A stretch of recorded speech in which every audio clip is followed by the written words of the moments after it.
Hey, what's going on out there? I'm Sean Devine. Today I've got a new video for you all that I want to explain what aux tracks, buses, and synths are. There seems to be a lot of confusion out there. I get a lot of questions on the channel about these different aspects of a mix, and I'm using these extensively. You can find a lot of this being used in my new template, Divine Mixing Template 1. So I want to just cover what these things are, what the different terms mean, how they relate to each other, and hopefully that's going to make it much easier for you to understand those in the context of your mixing or production sessions. All right, so let's talk about exactly what an aux track is, and I just want to explain this in the easiest way possible. So what I tell my students is to think about aux tracks and buses like you were riding a bus to go to school, or maybe you rode a bus to go to school when you were a kid. So for instance, we've got some aux tracks over here, and let's just say that chorus B aux is school B, and then the chorus A aux we have set up is school A. Okay, so we have our bus number. When you were growing up, you knew what bus number you rode, right? So for school B, the way this is routed, we have bus 7 arriving at school B, and we're processing it on the school B aux track, right?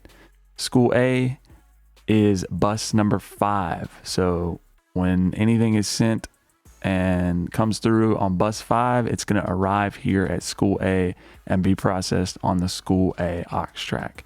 So that's the easiest way just to think about the aux track and the relationship to the bus.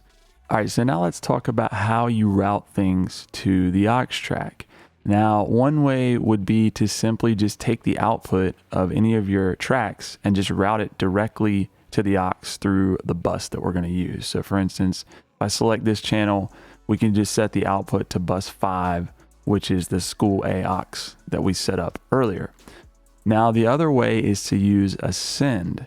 Now, a good example of using a send would be if you have an effect aux track set up. So over here, I've got a couple of aux tracks that I'm using for effects, reverb, and echo, another 4th note delay on these aux tracks, and they're set up for my instrumentation to use with sends. So the way we use sends is we go over here, and for instance, on say the snare track, we have a send, and what we've done is we're sending the audio signal from this track to whatever bus we specify. So I go down here and I can see that on bus 31, that is going to our instrumental echo 8th note delay there. So I can just select that, and then with a send, what makes it so powerful is you can choose how much of the signal to send to that aux track. So it greatly affects the sound and how much of that aux track we're getting in the total mix. All right, y'all, so that is a quick look at using auxes, buses, and sends. There's a lot of advantages to using these, and I'm going to talk more in depth about those in a future video, so stay tuned. But I hope this helps explain those terms, the relationship between them, and how you're going to be using them practically in your mixing and production sessions. If you have any questions or comments, feel free to leave them below. If you learn anything, please like and subscribe, and we'll talk to you soon.